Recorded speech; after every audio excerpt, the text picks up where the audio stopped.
Iran ने पहली बार मान लिया है, स्वीकार कर लिया है कि अमेरिकी हमले में उसके परमाणु ठिकानों को नुकसान पहुंचा है। हालांकि उसने ये नहीं बताया कि ये नुकसान कितना बड़ा है। इस बीच अमेरिका और इजराइल टेंशन में है, क्योंकि ईरान के 40 किलोग्राम यूरेनियम भंडार सिर दर्द बना हुआ है। सूत्रों के मुताबिक बताया जा रहा है कि ये यूरेनियम भंडार गायब हैं। रिपोर्ट के मुताबिक ईरान इजराइल युद्ध के दौरान कई ट्रक परमाणु ठिकानों के पास देखे गए। ईरान के पास यूरेनियम भंडार 60% संवर्धित है, जो परमाणु बम बनाने के लिए काफी करीब है। अमेरिकी हमले के बाद से ईरान का 400 किलोग्राम संवर्धित यूरेनियम का भंडार रहस्य बन चुका है। अमेरिका, इजराइल समेत पूरी दुनिया जानना चाहती है कि आखिर इतनी भारी मात्रा में यूरेनियम गई तो गई कहां। बताया जाता है कि इस यूरेनियम भंडार से 10 एटम बम बनाए जा सकते हैं। अमेरिकी और इजरायली खुफिया अधिकारियों ने पहली बार यह आकलन किया था कि परमाणु ठिकानों पर हमले की आशंका के मद्देनजर ईरान अपने यूरेनियम भंडार को हटा सकता है। अमेरिकी उपराष्ट्रपति जेडी वेंस ने भी माना है कि ईरान का यूरेनियम भंडार गायब हो सकता है। उन्होंने इसे लेकर ईरान के साथ आने वाले हफ्तों में बातचीत की बात कही है, लेकिन ट्रंप प्रशासन ने इस संभावना को सिरे से खारिज कर दिया कि यूरेनियम भंडार को हटाया गया है।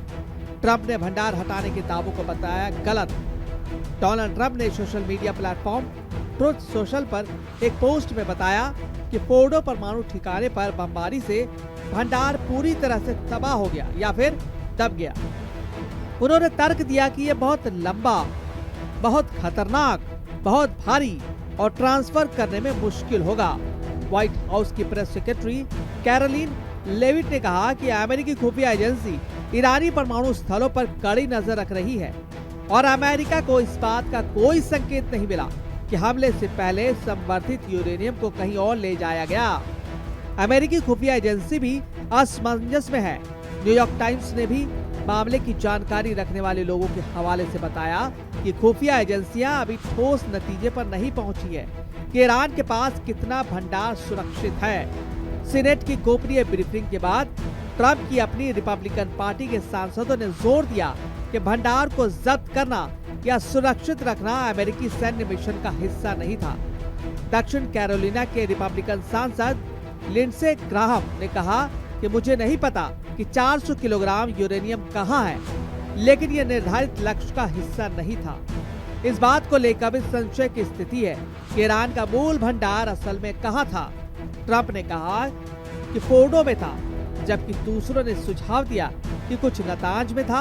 अंतर्राष्ट्रीय परमाणु ऊर्जा एजेंसी ने कहा कि अधिकांश भंडार इस्फान में था, जहां ईरान के रिएक्टर और अन्य परमाणु सुविधाएं थी जो यूरेनियम का इस्तेमाल करती थी। कुछ विशेषज्ञों का कहना है कि ईरान ने अपने भंडार को अलग अलग जगहों पर बिखेर कर रखा है।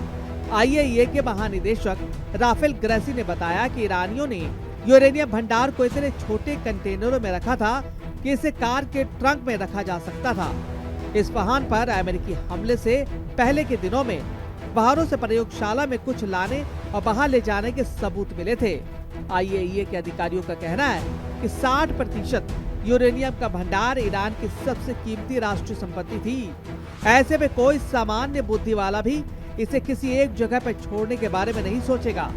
आईएईए के महानिदेशक ग्रॉसी ने बताया, मुझे नहीं पता कि इसे पूरा ले जाया गया या नहीं, लेकिन सबूत बताते हैं कि इसका बड़ा हिस्सा बाहर ले जाया गया है।